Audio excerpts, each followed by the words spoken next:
আগে যখন শুধু মহাসচিব বলতো ওইটা খুব আপন মনে হতো।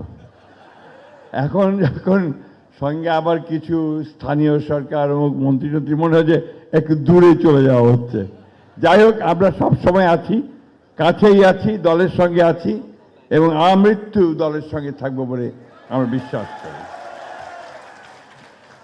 সম্মানিত মাননীয় প্রধান অতিথি, যিনি আমাদের এখন অনুপ্রেরণা, যাকে দেখলে বাংলাদেশের লক্ষ কোটি মানুষ এখন নতুন স্বপ্ন দেখতে শুরু করে, নতুন করে এক বাংলাদেশ নির্মাণ করবার স্বপ্ন দেখছে।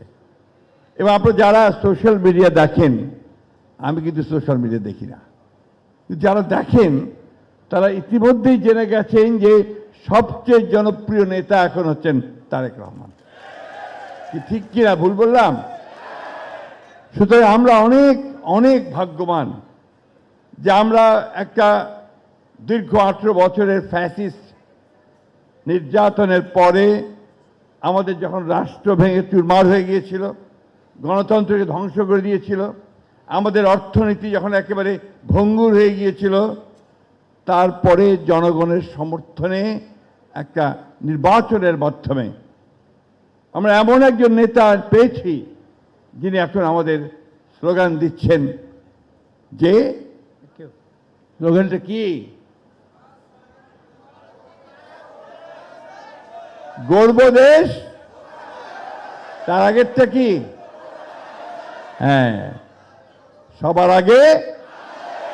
এই স্লোগান আমাদেরকে সামনের দিকে এগিয়ে নিয়ে যাচ্ছে। আমি বক্তব্য একেবারেই দীর্ঘ করব না। প্রিয় সহকর্মীবৃন্দ, আমরা দীর্ঘ 18 বছর আমরা বহু নির্যাতন সহ্য করেছি।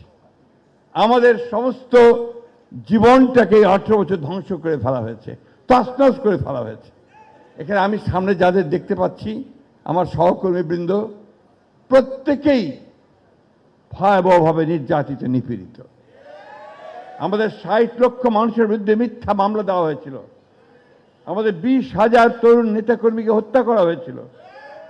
ইলিয়াস আলী সহ 3 জন 1700 নেতাকর্মীকে গুম করে ফেলা হয়েছে। তারপরেও কিন্তু আমরা আমাদের দেশ ও নেত্রীর কে লক্ষ্য করে মাথা নত করিনি। করেছি কখনো? লড়াই চালিয়ে গেছি, তাই না? এখন